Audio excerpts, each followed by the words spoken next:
Hello friends, folks, and viewers. My name is Charles here at Nutrition 101, and I am back on the list of the tips and secrets that the elite athletes may or may not want you to know. Okay, so this is not such a great one, right? But this is something that people might not know. They see us up here on the podium, they see us winning, and they think that's just normal, that's natural, that's doesn't come with much sacrifice, but they don't realize that all those things come at a price. So if you look back at the other ones on the list, like regimen, right? To have a regimen means that you need discipline and just strict kind of lifestyle or routine. And sometimes that means that other people around you have to suffer, meaning your family. So if you're someone with kids or someone that has, you live with somebody or you have a partner, those people, might not get the most time with you. They're not going to see you as often. So that comes with number 8, right? Family life suffers. If not family life, then just with a significant other or a partner. Because if you're training, especially for long distances, which is why you might even find the guys that go out for marathons or ultra beasts, if you're an obstacle course racer like myself, or just, trail runners, you're running 80 miles a week. So to do that, especially like someone like me who lives in Brooklyn, for me to do that, especially with incline, I have to go to the mountains. That's an hour and a half drive up to Bear Mountain, gas tolls and travel time. So you're talking a half a day and $50 later, right? So now my pocket suffers, my time suffers. Now I have a 3-year-old. This is one of the reasons why I stopped running long distances this year, even though I finished the Vermont Ultra Beast last year, which was one of the defining moments of my career and one of the greatest accomplishments of my life, was finishing that race, because only 15% of the people finished it. 1-5, either people dropped out, or they didn't get their cutoffs, or they DQ'd, or they didn't want to go after the transition point. The point is, like, you have to put a lot of time and effort and energy into completing a race like that. Just completing it. Forget even trying to. I did get a podium, which was a shocker to me in my age division, but I was still probably in the top 10 overall. Overall guys. Just forget even my division.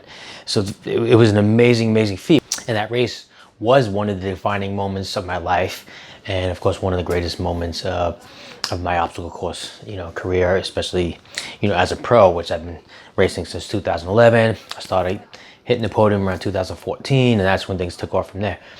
But the point is, at that time I didn't have a little guy, and my daughter was getting older. I was able to kind of leave her alone, and I was really putting a lot of time into training. It's just the sad reality is that we have to get out there and we have to train more. We have to put in the miles. The pros are putting in 50 to like 80 miles a week, just to race in those distances. Because if you're going to try to even compete or take it to the next level, that sport-specific training, that time and energy has to be put into it. Now, for you, the next level might just be only to finish.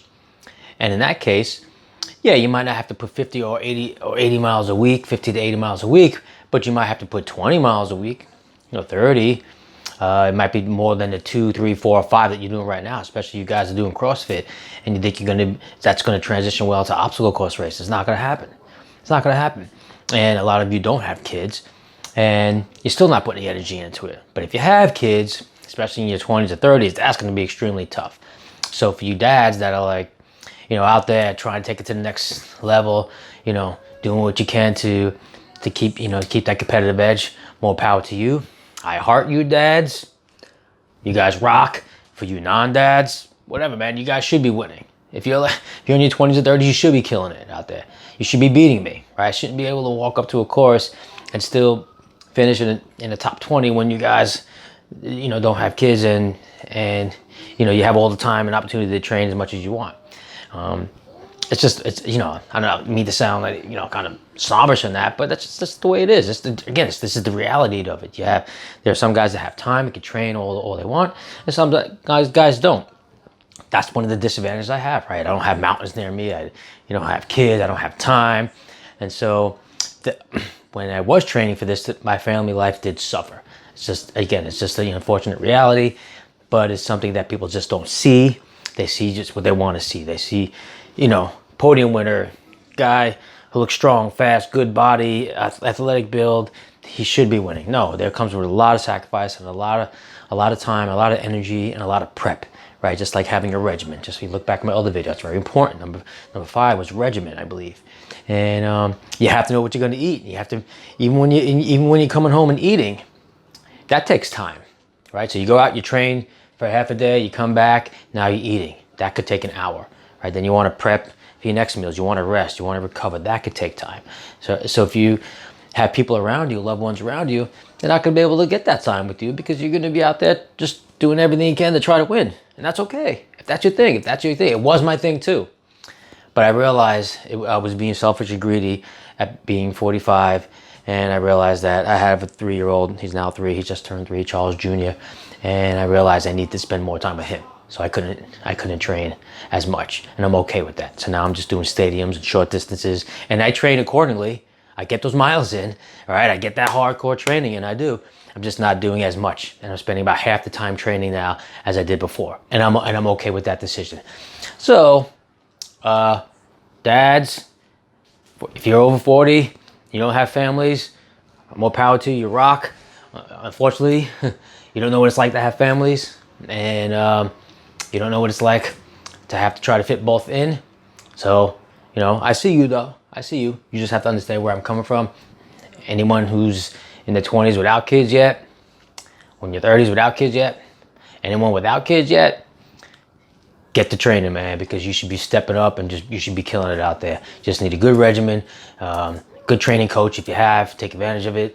Don't let that opportunity slip away, because good coaching can mean the world of difference. So thank you again for checking me out and tuning in to Nutrition 101. Also, don't forget to see me on my cooking channel, Practical Eats, where I cook with my kids, and I take what we talk about here and I translate them into cooking, right? All the food and ingredients, and you might not quite sure how to work with them, and I show you how to do that. So don't forget to subscribe to this channel up here, and don't forget to hit that notification bell down there, and you won't miss any video uploads. Of course, share this information, and I'll talk to you again real soon. My name is Charles at Nutrition 101. See you later.